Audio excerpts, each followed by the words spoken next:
Assalamualaikum warahmatullahi wabarakatuh. Selamat datang mahasiswa baru menjadi anggota Sivitas Akademika di Fakultas Pendidikan Psikologi UNJ.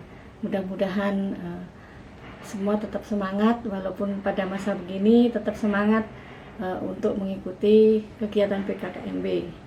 Nah, kali ini Ibu Amalia Eva Kartika kebetulan diberi tugas sebagai Kasubag Akademik Kemahasiswaan dan Alumni di fakultas. Ini menjelaskan tentang layanan akademik dan kemahasiswaan. Layanan akademik kemahasiswaan dan alumni di fakultas itu Ibu dibantu oleh Mbak Santi itu tentang kemahasiswaannya, kemudian Mas Yudi tentang akademiknya. Nah, kemudian di Prodi yang di Halimun dibantu oleh Pak Hairudin, kemudian perpustakaan oleh Pak Arif, dan nanti kalian akan kenal nih yang biasa ngetop di mahasiswa, Bang Adul, itu juga membantu di akademik kemahasiswaan. Nah, yang perlu diketahui oleh adik-adik mahasiswa bahwa kalau mengurus tentang administrasi kemahasiswaan, akademik itu, maka awalnya jangan langsung ke dekan atau langsung ke wakil dekan, tapi mulainya dari prodi. Jadi di prodi sudah ada tata usaha yang akan melayani. Nanti di situ akan diarahkan, nanti berkasnya akan diproses ke fakultas, baru fakultas akan melanjutkan mengurusnya ke universitas. Jadi begitu alurnya ya. Kemudian apa saja sih yang dilayani di tingkat fakultas?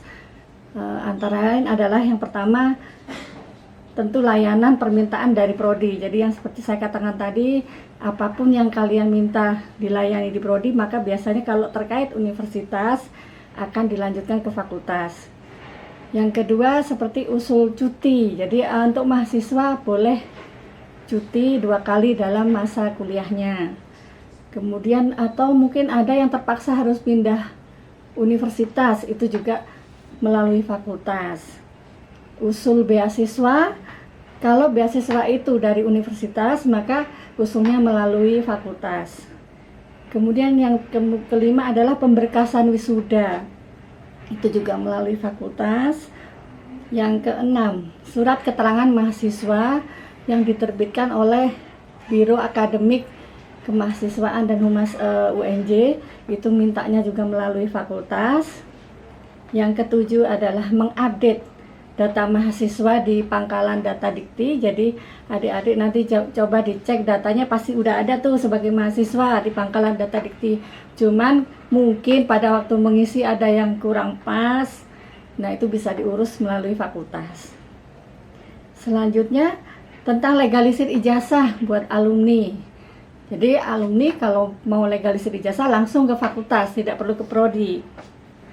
Kemudian ada juga klaim asuransi. Jadi kalian itu ketika mahasiswa itu sudah include diasuransikan selama 4 tahun, 8 semester. Jadi kalau lewat 8 semester, asuransi itu tidak berlaku lagi. Asuransi kecelakaan atau sakit dirawat itu bisa diklaim melalui prodi. Kemudian yang terakhir untuk fakultas adalah kegiatan BEMF, BPM komunitas. Nah, nanti kalian akan dijelaskan oleh kakak-kakak panitia apa itu BMF, BPM dan komunitas. Nah, kemudian tentang prodi, apa sih yang dilayani oleh prodi? Jadi supaya nggak nyasar nih, kalau kalian butuh jadwal mata kuliah, pengesahan misalnya tanda tangan dosen di KRS atau KHS, kemudian nilai, terkait nilai mungkin ada yang salah atau masih kosong, atau mau cetak pratranskrip. Kemudian juga pergantian mata kuliah atau dosen, misalnya ini mau ngisi KRS, mau ngisi mata kuliah, ternyata mata kuliahnya bentrok. Nah itu ngurusnya di TU Prodi, jadi tidak langsung ke fakultas. Nah kemudian pemberkasan sidang skripsi, jadi kalau tadi wisuda di fakultas, kalau sidang skripsi itu di Prodi. Kemudian pinjam ruang, pinjam kelas, atau pinjam peralatan untuk kuliah atau berkegiatan juga di Halimun Prodi. Form daftar hadir kuliah nanti juga kalau kalian masuk ke kelas butuh form daftar hadir kuliah, mintanya juga ke TU Prodi. Kemudian juga untuk magang, usul magang itu ke Prodi. Ya, mudah-mudahan jelas ya mana yang bedanya yang ke fakultas langsung bisa langsung fakultas dan mana yang harus ke Prodi. Nah, selanjutnya kalian akan berkenalan selama perkuliahan, banyak berkenalan dengan ada makhluk di psikologi namanya portal layanan Fakultas Psikologi. Di situ ada menu akademik, menu kemahasiswaan, keuangan dan umum. Tapi yang banyak digunakan mahasiswa adalah yang akademik dan kemahasiswaan. Nanti akan dilanjutkan apa tentang ini akan dijelaskan oleh teman dari Adfobem. Nah, alur layanan yang di portal pada umumnya ketika masa normal kalian bisa akses. Di situ udah ada portal aksesnya, linknya itu untuk di area wifi UNJ. Kemudian ke TU Prodi, bisa ke TU Fakultas. Jadi bisa di Halimun, bisa di GDS. Kalian cetak, kemudian disahkan, baru diserahkan sesuai yang terkait. Nah, cuman ketika masa pandemi COVID ini kan karyawan banyak yang belum boleh full di kantor, jadi masih sistem piket. Maka untuk layanannya kami melalui email, jadi ada form yang kita berikan. Jadi kalau layanan itu terkait Prodi, emailnya adalah ke email Prodi Psikologi UNJ ASIP ya, dengan mengisi subjeknya apa. Kemudian kalau yang terkait dengan bakhum, surat keterangan mahasiswa atau untuk keterangan untuk orang tua, misalnya di kantornya, nah itu boleh langsung ke email fakultas. Di sini sudah dicantumkan juga email fakultasnya. Kemudian di mana sih akses informasi bisa kalian dapatkan? Jadi kalian nanti bingung ini di mana ya kalau nyari informasi tentang kapan ngisi KRS, kapan ngisi misalnya harus konsultasi dosen. Nah itu biasanya akan di-share oleh kami. Selain oleh kami dibantu juga oleh Adfobem, juga di Prodi akan diumumkan. Kemudian juga Anda bisa membaca peraturan akademik UNJ nomor 7 tahun 2018. Itu bisa diakses di web psikologi. Di portal juga ada menu umum, tuh ada menu download juga kami taruh di situ, jadi bisa belajar sendiri lah apa sih SKS, apa itu cuti, dan nilai itu harus berapa minimal, ada di situ semua ya. Kemudian kalau yang info-info yang update tentang tahu-tahu ada perubahan, misalnya masa pengisian KRS, perubahan masa bayar. Nah itu yang paling, kalau saya amati yang paling cepat itu biasanya Instagramnya Pustikom ya. Kemudian ada satu lagi yang penting, kalian harus memastikan status di Siakat dan PDDikti. Jadi data yang ada di sistem akademik Siakat itu akan dipakai untuk ditarik datanya untuk PDDikti, pangkalan data dikti, datamu di pangkalan data di dikti di kementerian. Nah maka ngisi datanya harus hati-hati. Kalau kemarin mungkin waktu baru masuk kalian asal ngisi, misalnya ini isi aja begini. Nah tolong dalam masa-masa setelah PKKMB ini kalau bisa segera diperbaiki. Yang di Siakat itu kan ada biodata, nah itu diisi. Ada juga yang data mungkin dikosongin. Nah padahal di PDDikti kalau ada data yang kosong itu kita nggak bisa untuk di-upload ke PDDiktinya. Makanya pernah terjadi sampai kami itu mintain ke mahasiswa satu-satu, mungkin karena belum jelas untuk apa sih gitu. Nah mungkin mudah-mudahan adik-adik yang sekarang ini lebih nanti akan dijelaskan juga oleh Advo BEM, sudah saya titipkan untuk dijelaskan kenapa harus mengisi dengan benar. Itu. Jadi ini ada misalnya baca dulu yang cermat, petunjuknya di siakap itu ada, misalnya untuk nama, tempat, tanggal lahir itu biasanya untuk yang 2 tahun terakhir itu harus sesuai dengan KTP. Kenapa? Kalau KTP-nya yang salah, maka bikin KTP-nya lah yang berusaha untuk dibenerin, karena nanti ketika kalian lulus ijazah itu akan disesuaikan dengan itu, nggak bisa dengan yang lain. Kalau misalnya ijazah udah, SMA-nya udah bener, akte udah bener, KTP-nya masih salah, nah sambil jalan begini sebaiknya dibenerin, diurus, daripada nanti begitu mau lulus gerubak-gerubuk mengurus KTP-nya, ya, karena untuk PIN ijazah dari Dikti itu menggunakan data KTP.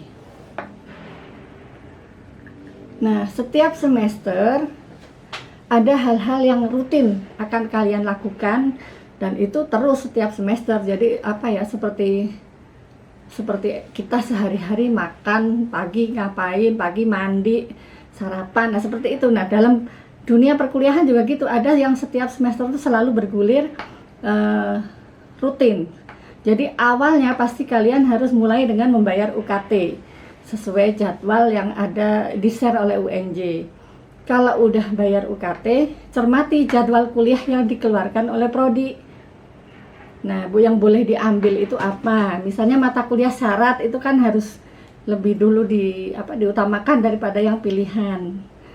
Nah, setelah mencermati baru mengisi KRS. Itu juga ada jadwal waktunya dari UNJ. Nah, setelah mengisi KRS, mengikuti perkuliahan itu jangan lupa mengisi daftar hadir. Nanti kalau nggak kerekam, nggak bisa ikut ujian. Nah, setelah itu, setelah mengerjakan tugas, mengikuti UAS itu ikutin aja semua apa yang ditugaskan di perkuliahan. Baru kemudian selanjutnya mengecek nilai pada masa nilai itu sudah keluar di siakat. Nah, itu alur yang harus setiap semester diikutin. Jangan nanti waktunya ngisi KRS mata kuliahnya nggak diisiin gitu. Nah, itu kan nanti jadi repot sendiri juga mahasiswa. Nah, kemudian tentang layanan mahasiswa, kemahasiswaan. Tadi kan tentang akademik ya. Sekarang layanan kemahasiswaan. Ini kakak-kakak yang berprestasi di kegiatan mahasiswaan.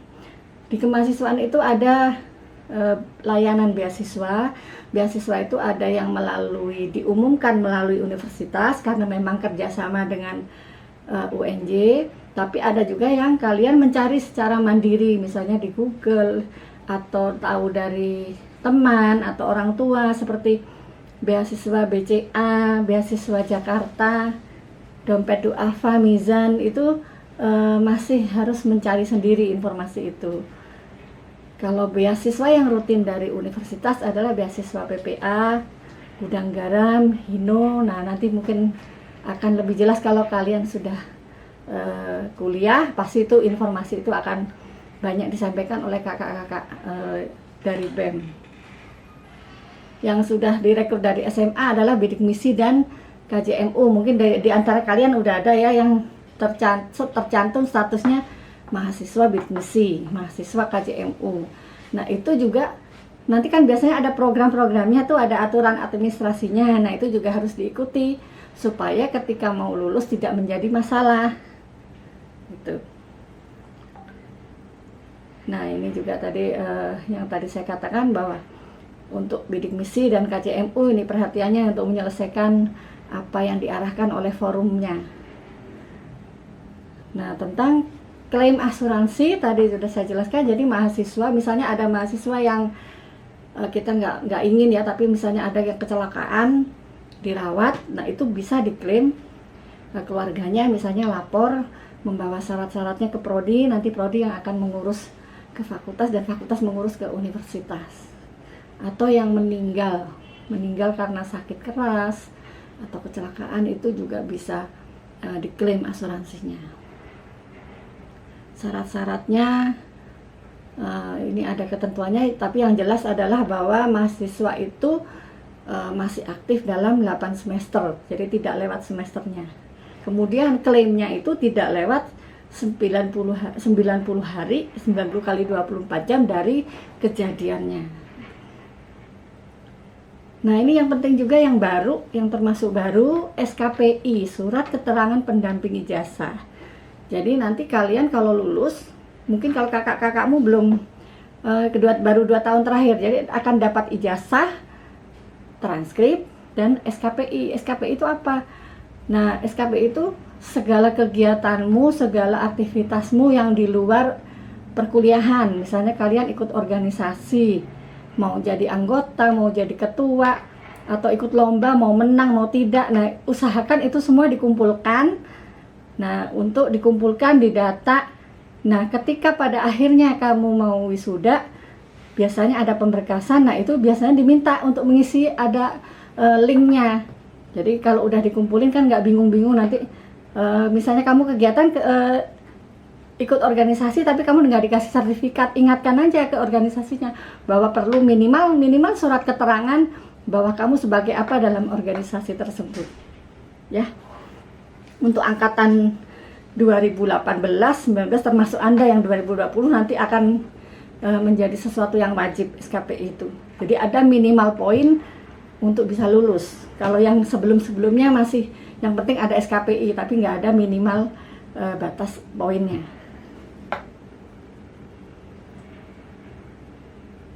Ya, selanjutnya kalian, Ibu harap tidak hanya kuliah saja tapi juga aktif memanfaatkan status mahasiswa Anda. Itu sangat banyak peluang untuk berprestasi di dalam UNJ, di fakultas maupun di luar UNJ. Nanti akan banyak informasi-informasi yang kalian dapat dari panitia, dari kakak BEM, prestasi kayak apa ya yang bisa dicapai. Nah, apalagi yang SMA-nya udah berprestasi, jangan berhenti. Apalaginya 2 kali nih buat yang jalur prestasi masuknya. Jangan berhenti ketika Anda sudah jadi mahasiswa, tapi tunjukkan bahwa memang kamu punya prestasi. Masuk ke sini tuh dengan jalur prestasi, silahkan lanjutkan terus prestasinya, tidak harus berhenti karena kuliah. Nah, prestasi itu juga jangan berprestasi didiamkan, sayang, karena prestasimu itu juga merupakan salah satu yang dipertimbangkan untuk akreditasi fakultas, prodi, fakultas maupun universitas. Jadi akreditasi prodi, fakultas, universitas itu salah satunya tergantung juga banyaknya mahasiswa yang berprestasi. Nah, bagaimana kita bisa tahu? Maka kami sangat mengharap nanti kalau adik-adik punya prestasi, jangan lupa dilaporkan, diinformasikan ke fakultas. Ada linknya yang untuk melaporkan itu. Jadi itu manfaat lainnya ada setiap tahun, akhir tahun itu ada UNJ Award, itu dikeluarkan oleh WR3. Jadi akan dipilih biasanya dari semua fakultas, disaring, diseleksi mana yang akan mendapat penghargaan dari UNJ karena prestasinya. Saya rasa itu aja. Jadi kalau menu kemahasiswaan nanti juga akan di sini ada permohonan yang banyak dipakai adalah permohonan beasiswa. Nah, ini yang saya katakan tadi, bahwa prestasi Anda apa, kalau bisa di input di portal juga. Rekognisi itu artinya bukan prestasi lomba, tapi misalnya kalian jadi volunteer, atau misalnya ada kayak kemarin Asian Games terus jadi petugas apanya. Nah, itu termasuk di situ, bisa asal ada buktinya. Yang penting bukti itu disimpan dan di-upload. Nah, ini juga ada tambahan dari WR3, setiap 3 bulan mereka akan meminta mahasiswa untuk mengisi link-link ini. Nah, nanti coba link-link ini kalau bisa dicatat. Jadi setiap kamu misalnya mungkin ada yang wirausaha, ada yang pengabdian, ada yang menyelenggarakan lomba atau ikut lomba.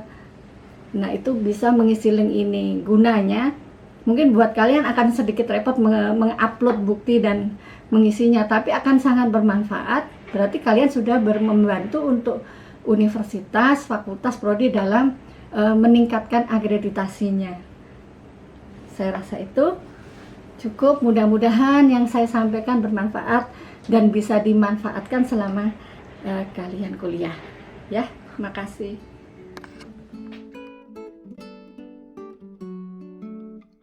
Assalamualaikum warahmatullahi wabarakatuh. Pada kesempatan kali ini saya akan menjabarkan materi tentang sistem, tata kelola, dan lingkungan fakultas. Untuk selanjutnya saya akan menggunakan istilah sistem tata kelola saja guna mempermudah pemahaman bagi teman-teman sekalian. Kepada seluruh peserta kegiatan pelatihan kepemimpinan mahasiswa fakultas atau PKMF di Fakultas Pendidikan Psikologi, saya ucapkan selamat mendengarkan paparan ini. Semoga dapat bermanfaat dan menjadi bekal bagi teman-teman selanjutnya dalam berorganisasi. Selain itu, setelah paparan ini kita bisa melakukan diskusi dan tanya jawab guna memperdalam pemahaman dari materi ini. Oke, kita bisa lanjut ya.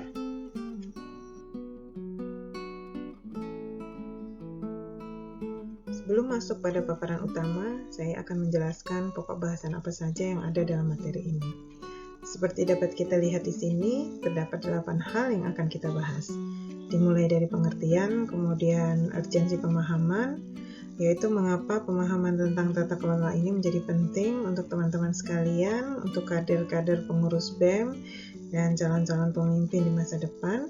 Kemudian selanjutnya ada pembahasan tentang siapa saja yang terlibat dalam sistem tata kelola di fakultas kita ini, bagaimana pelaksanaannya selama ini, apa saja yang menjadi kelebihan dan kekurangan dari pengelolaan yang ada di fakultas, lalu apa yang bisa dilakukan mahasiswa dalam meningkatkan kualitas tata kelola ini, serta terakhir adalah evaluasi dan harapan dari sistem tata kelola yang selama ini telah dilaksanakan. Oke.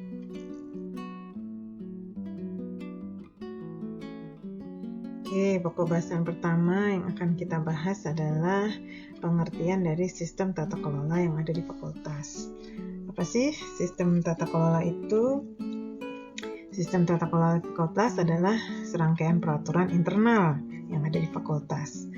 Di situ meliputi organisasi dan tata laksana. Organisasi dan tata laksana ini mencakup struktur organisasi, yaitu kalau di fakultas yang tertinggi adalah dekan, kemudian ada wakil dekan, ada korprodi, ada gugus penjaminan mutu, ada kaleb, kemudian ada kabak, kasubag, dan sebagainya. Kemudian ada prosedur kerja, yaitu SOP, ada juknis, ada juklak, dan sebagainya.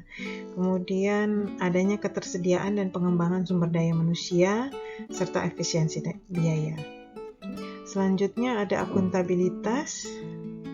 Yang dimaksud di sini adalah mekanisme atau prosedur pertanggungjawaban dari program, kegiatan, dan keuangan yang dilaksanakan dalam rangka mencapai tujuan yang telah ditetapkan.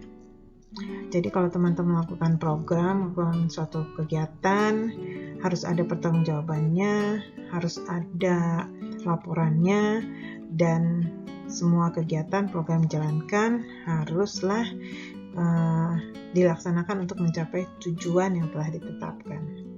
Kemudian ada transparansi yang didasari dari asas keterbukaan, yaitu kemudahan dari semua orang, semua pihak untuk memperoleh informasi bagi yang membutuhkan. Tuh ya, mudah-mudahan sampai sini sudah jelas.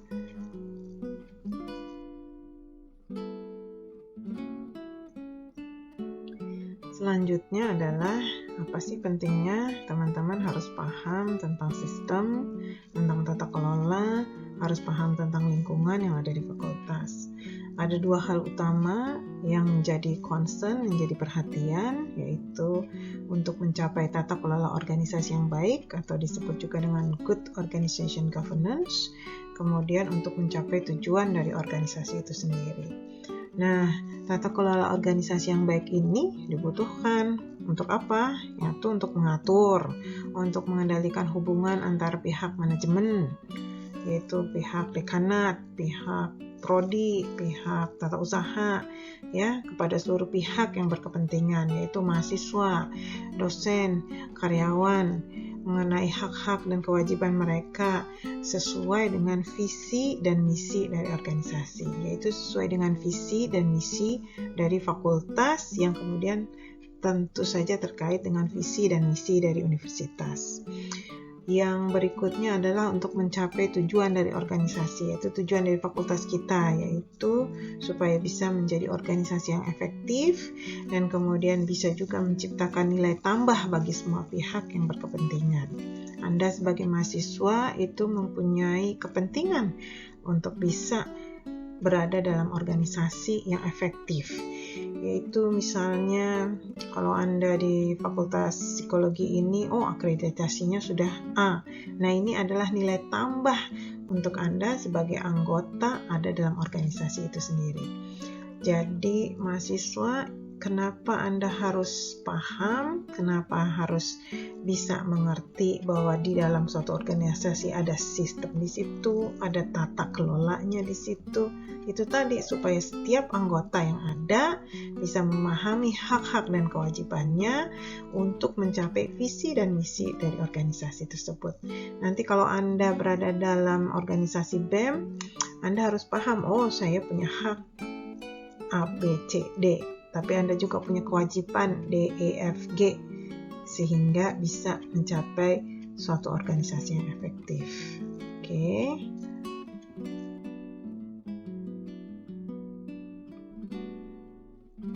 Berikutnya adalah prinsip dasar dari tata kelola organisasi. Ada 5 di sini yang penting, yaitu kewajaran, keterbukaan, akuntabilitas, pertanggungjawaban, dan kemandirian. Kita akan bahas satu persatu, mulai dari yang pertama yaitu kewajaran. Oke, yang pertama adalah kewajaran. Organisasi yang baik adalah organisasi yang menjunjung tinggi prinsip dari kewajaran. Ya, kewajaran itu apa sih maksudnya? Fairness, fair, adil, yaitu jaminan dalam memperoleh hak dan kewajibannya. Setiap anggota yang ada dalam organisasi tersebut mempunyai hak dan kewajiban yang sama. Kemudian mendapat perlakuan yang adil dari organisasi tersebut tanpa melihat perbedaan perlakuan atas dasar suku, agama, ras, dan antar golongan. Di Fakultas Pendidikan Psikologi, kita menjunjung tinggi yang namanya fairness atau kewajaran ini. Sehingga setiap dosen, kemudian staf, karyawan, honorer, semua mempunyai hak dan kewajiban yang sama sesuai dengan porsinya masing-masing. Mahasiswa punya hak dan kewajibannya, dosen punya hak dan kewajibannya, tanpa membedakan dia dari suku mana, agama, ras, atau golongan yang lainnya. Ya, jadi nanti ketika Anda berorganisasi, harapannya ini harus selalu diingat, fair, adil, wajar. Ya, terima kasih.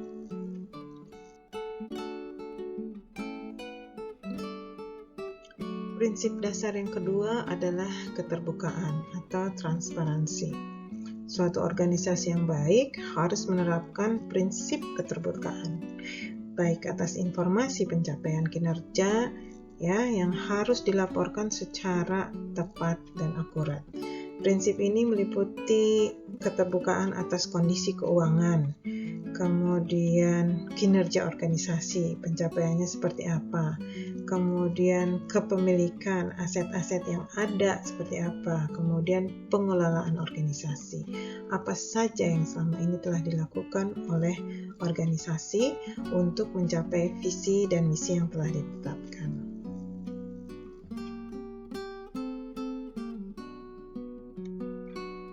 Oke, selanjutnya prinsip yang ketiga yaitu akuntabilitas. Prinsip akuntabilitas dalam organisasi ini berkaitan dengan pencatatan laporan kinerja organisasi yang valid, yaitu menyangkut sumber atau input, masukannya dari mana, kemudian proses yang dilakukan hingga hasilnya atau output yang didapatkan dalam suatu organisasi yang dicatat secara terperinci dan siap dipertanggungjawabkan secara hukum.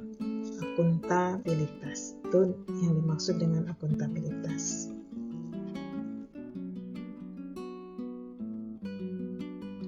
Oke, prinsip dasar berikutnya adalah pertanggungjawaban atau responsibility.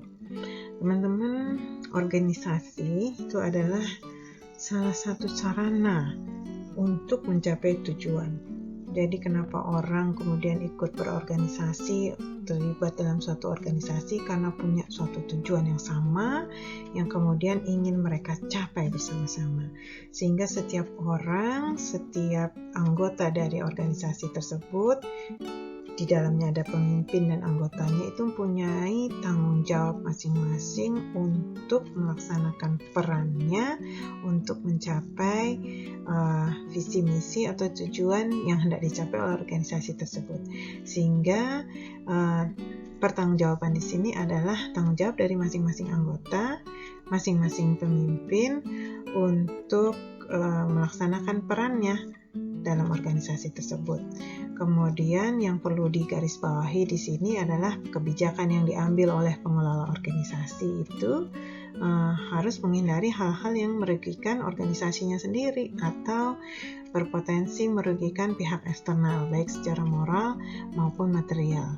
Jadi yang pertama, masing-masing anggota bertanggung jawab pada pekerjaannya, kemudian sebagai anak buah, maka tanggung jawabnya nanti akan disampaikan kepada pimpinannya. Nah, pimpinannya sebagai pengelola organisasi inilah yang kemudian harus bisa mengambil kebijakan yang sesuai dengan arahnya. Jangan sampai melenceng, lalu kemudian akhirnya malah tidak mencapai visi dan misi dari organisasinya.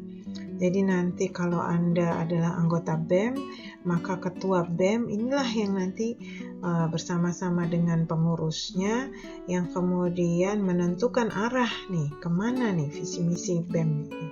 Lalu kemudian masing-masing dari anggotanya, anak buahnya bertanggung jawab kepada atasan langsungnya, kepada pimpinannya untuk melaksanakan peran yang telah diamanahkan, misalnya bendahara atau sekretaris atau komisi, divisi minat bakat dan sebagainya, itu punya perannya masing-masing, punya tanggung jawabnya masing-masing, kemudian untuk mencapai visi misi itu.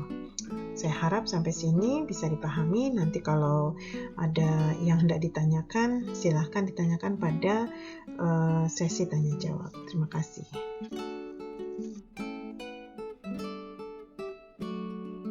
Prinsip dasar berikutnya adalah prinsip kemandirian, yaitu menuntut pengelola organisasi ini agar bertindak secara mandiri sesuai dengan peran dan fungsinya yang dimilikinya.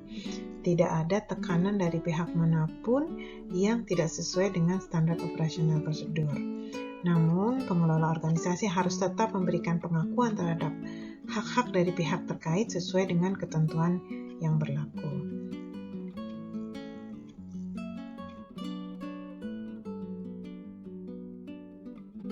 Yang berikutnya adalah bagaimana melaksanakan tata kelola organisasi yang baik. Tentu saja suatu organisasi itu dibangun dan dikembangkan secara bertahap. Organisasi yang besar, organisasi yang kuat itu pasti dimulainya dari dasar, dari awal secara bertahap. Tidak mungkin langsung tiba-tiba menjadi hebat.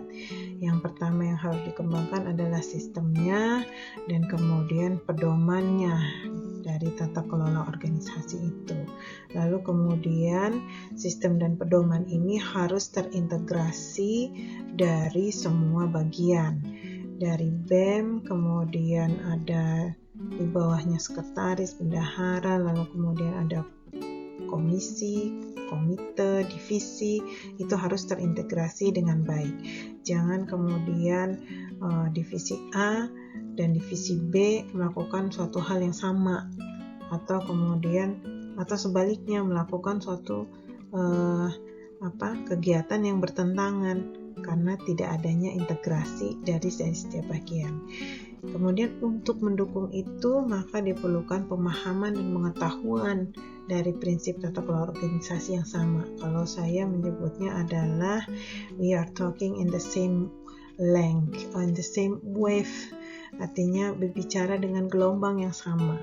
Jadi visi dan misi dari organisasi harus dipahami mulai dari pimpinan yang paling tinggi, kalau di fakultas itu adalah dekan, sampai pada staf yang paling rendah, cleaning service, satpam, ya.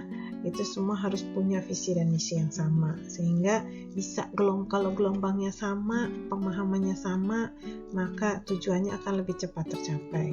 Ya.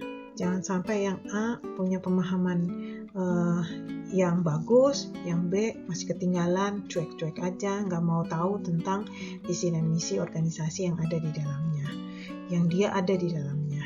Lalu kemudian adanya pengawasan ya secara kontinu terhadap proses-proses yang ada dalam sistem kelola tersebut. Kalau di fakultas itu kita punya gugus penjaminan mutu, ya. Lalu kalau di prodi itu ada TPJM ya atau TPJM, tim penjaminan mutu ya. Sehingga inilah nanti GPJM dan TPJM ini yang melakukan pengawasan secara kontinu terhadap proses-proses yang ada di dalam fakultas ya. Terutama pengawasan dalam bidang akademik misalnya ya, apakah dosen sudah melakukan sudah sampai pertemuan berapa nih di minggu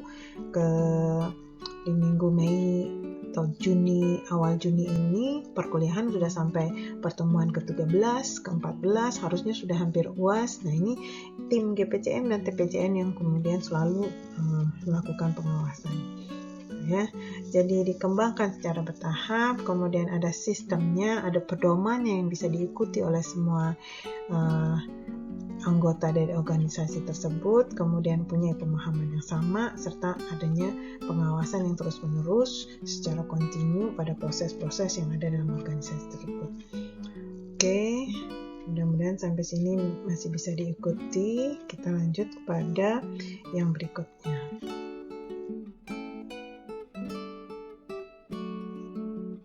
Oke, yang berikutnya adalah siapa saja yang terlibat dalam sistem tata kelola di lingkungan fakultas. Tentu saja semua sivitas akademika yang ada di fakultas, yaitu tenaga pendidik, yaitu dosen, kemudian tenaga kependidikan, mulai dari kabak, kasubag, staf, karyawan, honorer, ya, kemudian mahasiswa, di dalamnya juga termasuk dalam terlibat dalam sistem dan tata kelola yang ada di fakultas. Yang penting di sini adalah apa yang harus dilakukan ketika kita terlibat dalam sistem tata kelola yang ada di fakultas. Tentu saja tenaga pendidik atau dosen itu kewajibannya adalah tridharma, yaitu mulai dari pengajaran, pendidikan, ya, penelitian dan pengabdian masyarakat. Itu kemudian penulisan artikel ilmiah ya termasuk dalam kewajiban dari dosen. Kemudian tenaga kependidikan apa yang menjadi peran dan tanggung jawabnya adalah memberikan pelayanan yang terbaik untuk tercapainya proses pembelajaran di kelas dengan optimal. Mahasiswa apa kewajibannya? Ya, ini kewajiban dan haknya sekaligus adalah bisa memperoleh pengajaran, pendidikan yang baik. Kemudian kewajiban Anda ya mengikuti perkuliahan dengan baik sehingga bisa lulus dengan tepat waktu, bisa memperoleh IPK yang maksimal, bisa mengembangkan diri dengan optimal, termasuk di dalamnya mengikuti organisasi, mengikuti kegiatan komunitas, ya, dan semua menggunakan fasilitas yang ada yang disediakan di fakultas maupun di universitas. Jadi semuanya terlibat dalam sistem dan tata kelola yang sudah ada pedomannya, sudah ada peraturannya yang harus kita ikuti bersama. Nanti kita lihat setelah ini pedomannya seperti apa sih, ya. Oke.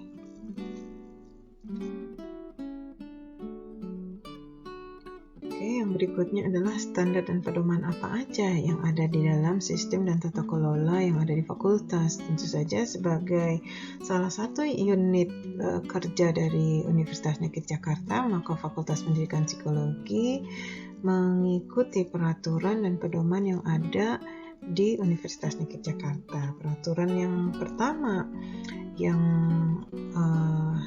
ada adalah struktur organisasi dan tata kelola atau SOTK. Ini menjadi dasar berdirinya Universitas Negeri Jakarta. Kemudian di dalamnya mengatur peran rektor, kemudian ruang lingkup fakultas yang ada, kemudian hak dan kewajiban secara umum dari seluruh sivitas akademika yang ada di Universitas Negeri Jakarta. Dari SOTK kemudian turun ada yang namanya statuta UNJ. Kalau di pengelolaan negara, maka statuta UNJ ini sama kedudukannya dengan Undang-Undang Dasar 45, karena di situ mengatur mulai dari pedoman umum, ya, apa yang dimaksud dengan universitas, apa yang dimaksud dengan sivitas akademika, apa yang dimaksud dengan pimpinan universitas, termasuk di dalamnya apa yang dimaksud dengan alumni, bahkan himne, kemudian logo, simbol, bendera Universitas Negeri Jakarta tercantum di situ. Visi misi dari Universitas Negeri Jakarta ada di statuta UNJ. Kemudian dari situ diturunkan adalah RSB, yaitu rencana strategi bisnis dari UNJ. Gimana sih Universitas Negeri Jakarta ini mengelola kegiatannya, termasuk di dalamnya adalah rancangan anggaran belanja dari UNJ. Kemudian ada peraturan rektor yang tentu saja kalau terkait dengan akademik maka harus disetujui oleh senat akademik, ya. Kemudian di fakultas kita ada program kerja di fakultas yang kemudian bersama-sama di dalamnya langsung dicantumkan rencana anggaran biayanya. Kemudian ada standar operasional prosedur di tingkat universitas, di tingkat fakultas, dan di tingkat program studi. Inilah yang kemudian menjadi pedoman kita untuk melaksanakan kegiatan yang ada di fakultas. Salah satu contoh misalnya yang selama ini telah teman-teman lakukan SOP, atau gimana sih caranya kalau mau pinjam ruangan, gimana sih caranya kalau mau mengajukan dana kegiatan, bagaimana caranya mengajukan proposal, ya, semuanya ada pedomannya, semuanya ada SOP-nya, termasuk dalam melaksanakan kegiatan pelatihan ini ada SOP yang harus diikuti. Ini adalah standar dan pedoman yang ada di lingkungan fakultas kita. Oke.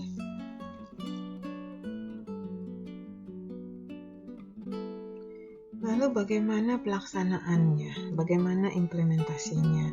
Tadi sudah ada SOP-nya, sudah ada pedomannya, sudah ada SOTK, Renstra, sampai dari tingkat universitas sampai tingkat prodi. Lalu bagaimana di fakultas implementasinya, pelaksanaannya? Tentu saja yang pertama adalah harus ada pemahaman dari visi dan misi. Ya, saya ingat dulu itu Ibu Mira sebagai korprodi itu rajin nanyain mahasiswa, siapa yang udah ingat visi dan misi fakultas, visi dan misi yang dicanangkan oleh universitas, itu rajin nanyain. Jadi memastikan bahwa dari tingkat pimpinan sampai tingkat mahasiswa, kemudian tingkat staf, paham visi dan misi yang hendak dicapai oleh fakultas. Kemudian pengelolaan yang baik tentu saja harus disertai dengan komunikasi dan koordinasi yang baik pula. Kemudian ada pelaporan hasil yang jelas, dan yang terakhir tentu saja harus ada evaluasi, sehingga dengan adanya evaluasi bisa meningkatkan mutu dari kualitas sistem tata kelola yang ada di fakultas.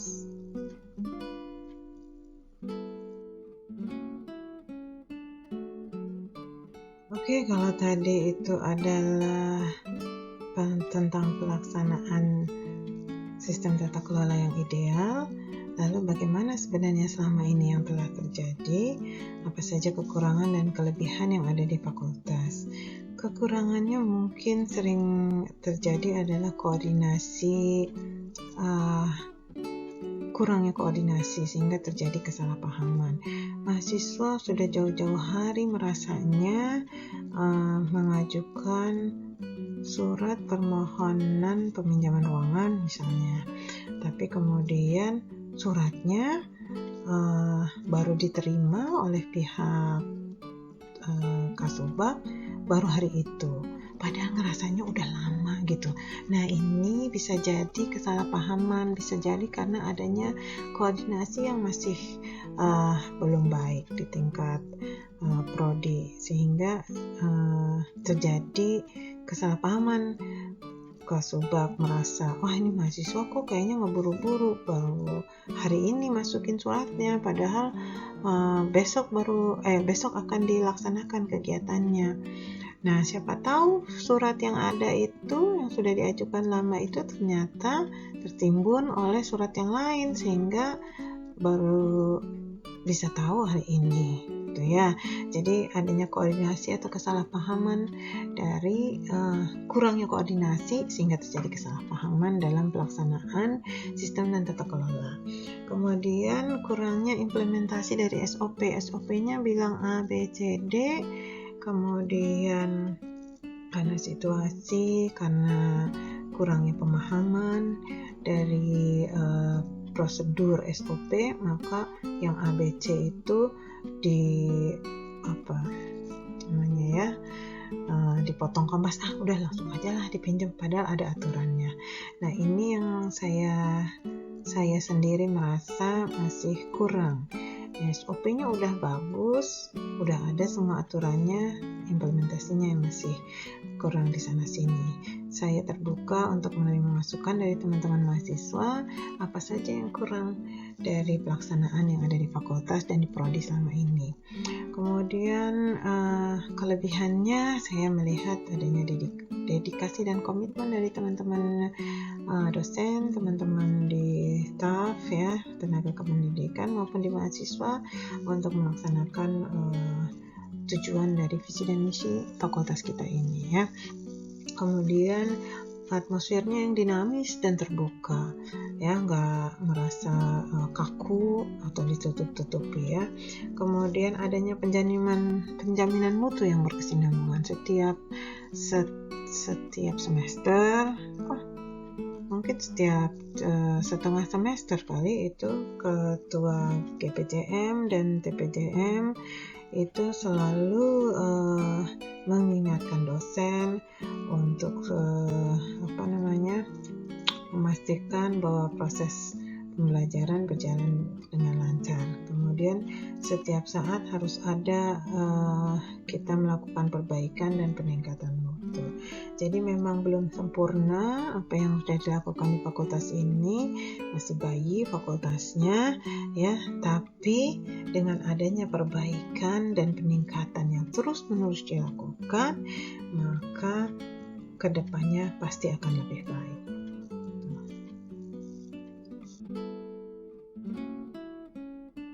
Oke, selanjutnya adalah bagaimana peran mahasiswa dalam membantu mengatasi kekurangan pada sistem tata kelola yang ada di lingkungan fakultas. Ada dua hal yang bisa dilakukan oleh mahasiswa.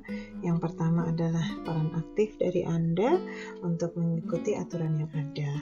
Aturan yang ada ini tidak hanya diikuti oleh mahasiswa, tapi juga mulai dari dekan, wakil dekan, dosen, korprodi, tenaga kependidikan, sampai pada satpam dan cleaning service juga harus mengikuti aturan yang ada.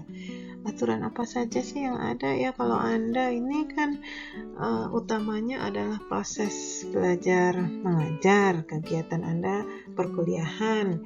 Ya, ikuti saja aturannya. Misalnya masuk jam 8, Anda masuk tepat waktu jam 8. Jangan kuliahnya jadwalnya jam 8, Anda masuk jam 9. Lalu kemudian ada aturan gimana caranya berpakaian dengan baik, atau bagaimana berkomunikasi dengan baik, atau bagaimana mengumpulkan tugas tepat waktu, tidak melakukan kecurangan, akademik misalnya dengan cheating atau plagiarisme dan sebagainya. Jadi itu peran aktif yang bisa Anda lakukan, bisa Anda ambil peran sebagai mahasiswa untuk mencapai sistem tata kelola yang baik di fakultas dan di prodi juga. Kemudian selain itu tentu saja ada hak Anda, misalnya Anda berhak mendapatkan pengajaran yang baik dari dosennya. Anda berhak mendapatkan pelayanan urusan surat-surat misalnya dari TU, bagian TU dengan baik, maka Anda bisa memberi masukan. Jadi kritik dan saran yang membangun. Saya senang sekali di Fakultas Pendidikan Psikologi ini setiap tahun itu ada kegiatan yang namanya Dasmik, di mana teman-teman mahasiswa melakukan survei. Survei ini sangat bermanfaat buat kita, menjadikan masukan apa saja sih yang kurang. Kayak kita ngerasanya udah oke, oh ternyata ada keran bocor di kamar mandi, oh ternyata lampu penerangan di kelas 208 mati, oh ternyata papan tulis sudah rusak, AC-nya nggak dingin dan sebagainya. Nah, kritik dan saran yang membangun ini yang kita butuhkan ya. Kemudian oh ternyata proses pembelajaran di kelas A kurang berhasil dengan baik. Ada yang bisa dilakukan, ada yang bisa disampaikan ke prodi maupun ke fakultas untuk membenahi dan memperbaiki sistem yang ada. Gitu ya. Jadi selama ini kita terbuka untuk menerima kritik dan saran yang membangun itu. Selama ini nggak ada masalah. Semua kritik yang disampaikan oleh mahasiswa adalah kritik yang membangun. Oke, terima kasih telah memberikan kritik tersebut. Saya masih menunggu untuk perbaikan bagi kita bersama.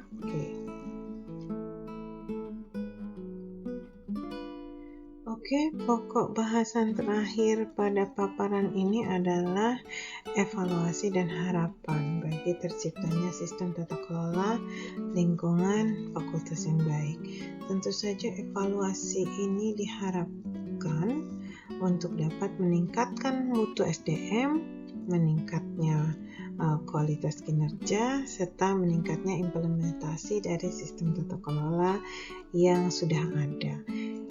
Ya, jadi evaluasi yang dilakukan dari berbagai pihak, kita menerima masukan dari teman-teman dosen, dari teman-teman staf tenaga kependidikan, serta dari mahasiswa, kita tampung, kemudian kita analisis, lalu kita lihat bagaimana caranya untuk bisa meningkatkan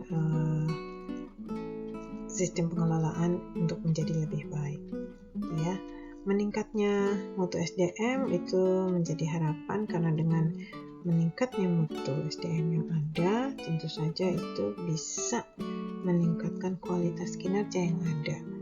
Nah, ketika kualitas kinerjanya meningkat, maka implementasi dari sistem tata kelola yang ada di fakultas juga tentu akan meningkat. Itu harapan dari saya. Kemudian saya juga sekali lagi menerima masukan dari teman-teman mahasiswa, menerima evaluasi dari teman-teman mahasiswa bagaimana supaya sama-sama kita memperbaiki dan meningkatkan mutu dari Fakultas Pendidikan Psikologi.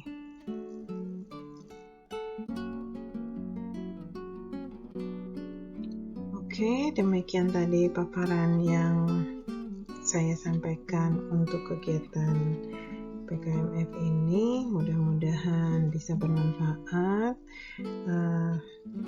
tidak terlalu banyak yang bisa saya sampaikan karena saya lebih suka kita melakukan diskusi, sehingga dari situ saya bisa tahu apa yang sudah dipahami atau apa yang masih ingin ditanyakan atau yang masih ingin dijelaskan.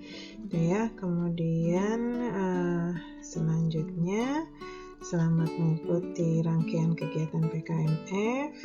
Semoga bisa menjadi bekal dari teman-teman untuk nanti berorganisasi di Fakultas Pendidikan Psikologi, maupun nanti ketika Anda lulus dari fakultas ini bisa menggunakan ilmu yang telah diperoleh untuk diaplikasikan pada nanti dunia kerja Anda atau apapun setelah Anda lulus nanti. Oke, terima kasih. Mohon maaf kalau banyak kekurangan di sana sini. Akhir kata, wassalamualaikum warahmatullahi wabarakatuh.